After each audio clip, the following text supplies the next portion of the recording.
Binuksan ng Pangulo nito ang batas kung saan maaaring magpakasal ang magkasintahan kahit na magkaparehas ang kanilang kasarian. Sabihin mo sa akin kung bakit di ka sumasang-ayon sa pagpapakasal ng dalawang magkasintahan kung sila'y nagmamahalan. Ngunit, bago ka magkasalita, maaari bang pakinggan mo muna ang aking pananaw? Salamat. Ang same-sex marriage ay isang pangunahing karapatang pantao na dapat kilalanin at protektahan. Ang pag-ibig ay pag-ibig, anuman ang kasarian. At ang mga pagkaparehas na kasarian ay nararapat sa mga parehong karapatan at benepisyo bilang mga heterosexual na mag-asawa. Hindi ako sang-ayon. Ang kasal ay isang sagrado at tradisyonal na institusyon sa pagitan ng isang lalaki at isang babae na tinukoy at tradisyon. Ang mga relasyon ng magkaparehas na kasal hindi akma sa pagbabago. Ito ang muling pagtukoy sa kasal ay magkakasira sa layunin nito. Ang pagtanggi sa mga magkaparehas na kasarian ng karapatan ng asawa ay diskriminasyon. Plain at simple.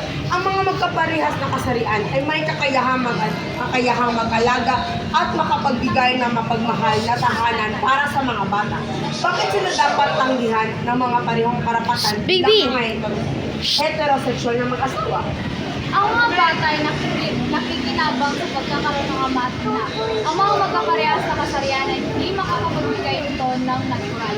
Dapat natin unahin ang mga tradisyonal na istruktural ng mga pamilya at mga halagang sa halip na muli tukuyin ang kasal.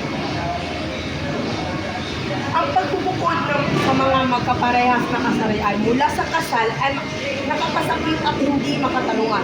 Oras na para kilalanin ang pag-ibig at pangako ng mga magkaparehas na kasarian at bigyan sila ng parehong karapatan at benepisyo bilang heterosexual na mag-asawa.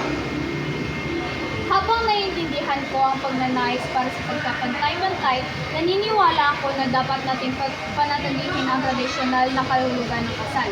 Hindi ito tungkol sa pag-iigit sa mga individual, kundi tungkol sa pagpapanatili ng institusyon. Ang pagkilala sa same-sex marriage ay isang hakbang patungo sa isang mas makatao at mapagmahal na lipunan. Ito ay tungkol sa pagkapantay-pantay, pag-ibig at pag-respect. Nag-aalala ako na ang muling pagtukoy sa kasal ay magdudulot ng karagdagang mga pagbabago sa mga halaga at mga normalang pagtitipunan. Ang pag-ibig at pangako ng mga magkaparehas ng kasarian ay totoo at nararapat kilalanin. Oras na para kilalanin ito at bigyan sila ng mga karapatang nararapat sa kanila. Naniniwala ako na ang same-sex marriage ay makakasira sa kabanalan ng tradisyonal na kasal at relihiyon. Ang mga magkaparehas ng kasarian ay hindi naghahanap ng paraan upang sirain ang tradisyonal na kasal, kundi upang maging bahagi ito at binuo ng isang buhay ng magkasama. Sa huli, naniniwala ako na ang same-sex marriage ay hindi ang tamang hakbang para sa ating lipunan at dapat natin unahin ang mga tradisyonal na